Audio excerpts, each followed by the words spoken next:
Like always, want to thank you guys for coming and covering Penn State football. I was looking for Neil. Is Neil here? And even Neil. Yeah, appreciate all you guys coming and covering Penn State football, and even Neil. That was a joke, Neil. Not funny, huh? Yeah, nobody laughed. Nobody laughed.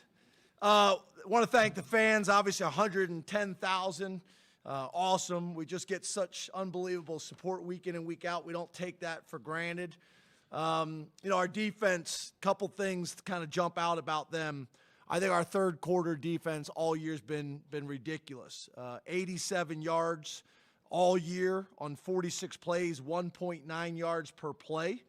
I think this game we held UCLA to minus 9 yards in the third quarter. So that was significant. Really cool to see Liam Clifford with over 100 yards today. So now you watch on tape, Trey has beat people. Omari obviously is an issue. Liam showing up, Julian showing up, the tight end showing up, the running back. So makes it difficult when they're not sure who they can or will take away in the game. But great to see Liam have his first 100-yard game. Penn State is 5-0 for the fourth straight year. We're the only school in the country to start 5-0 in each of the last 4 years, and it's the first time that's happened in school history. So something we take a lot of pride in. And then our defense has held Big Ten opponents under 100 yards rushing in 4 straight games and 15 of the last 16 games. So that was cool. Having Paz back was great.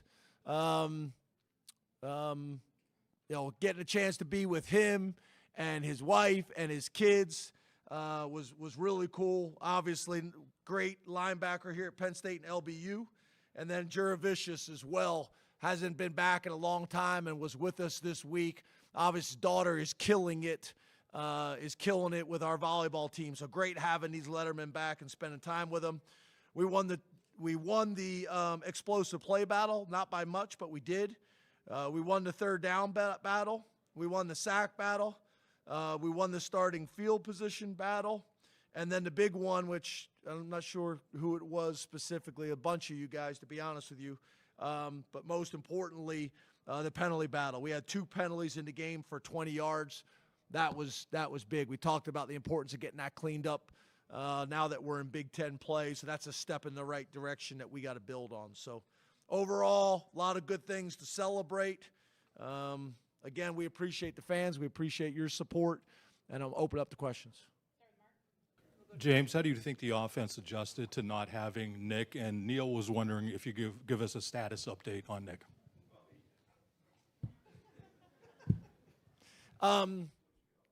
Yeah, I thought we'd have him Thursday. I thought we'd have him Friday. I thought we'd have him today. I didn't find out until after warm-up. Jaywan and Andy Muttinen came into my office, came into the locker room and told me. So literally it was a last-minute deal. I mean, obviously not having a guy like Nick Singleton is significant, but it was a tremendous opportunity for Katron to get a few more touches, and it was also a great opportunity to get Quentin in there. So,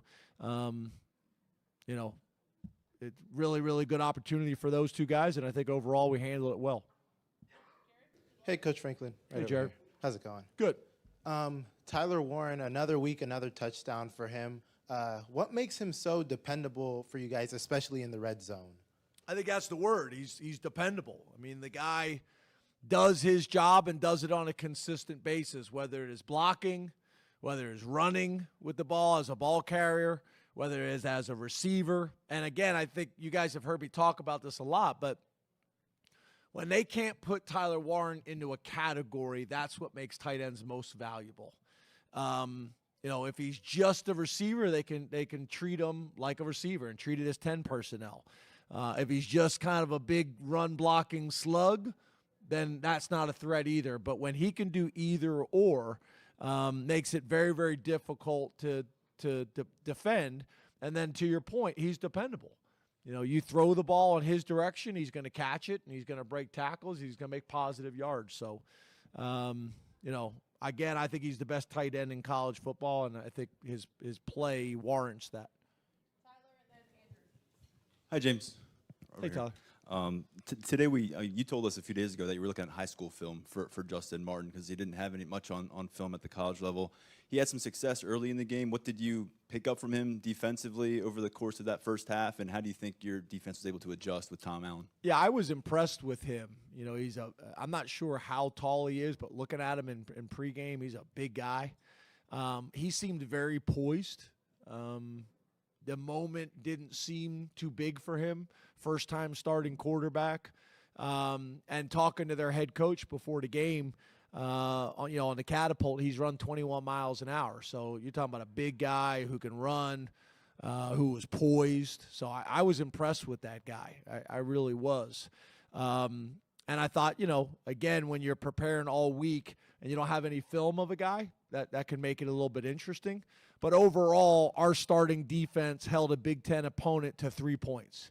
They scored a point there late with a lot of backups in. They scored a touchdown there late with a lot of backups in. In today's day and age, keeping people to a field goal is difficult to do. And I thought our defense, did a nice job. There's some things, obviously, we got to get cleaned up. The big explosive play, we did not run with the tailback in man coverage, the guy that had him in man coverage. And that obviously is going to hurt you every single time if they find him. So that was a huge play in the game. But besides that, I thought overall we played well. Coach, you mentioned 80 Andrew. couple yards in third quarters this year. What's been the difference in the third quarter, and why have you been so successful at adjusting? I think really in my time we've been pretty good in the second half in general. I think to me I'm more interested in making sure that we're starting faster.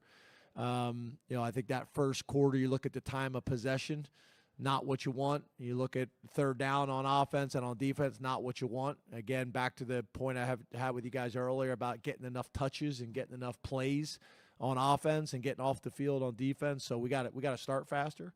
But defensively, I think, you get a good feel for who they are. You get them settled down. You make some adjustments. And I think that's for the biggest reason why we've been able to play really good third quarter football. I think the technology has helped with that as well. But overall, getting our guys lined up, getting their cleats in the ground, getting them ready to play, I think we've done a nice job of that with both offense and defensive staff. James, it seemed that the receivers were being targeted more frequently today. How much of that has had to do with Nick not being available? More frequently, you said? Yeah. I don't know. I didn't feel that way or notice that. I felt like we called it the way we have been calling it, but you may be right.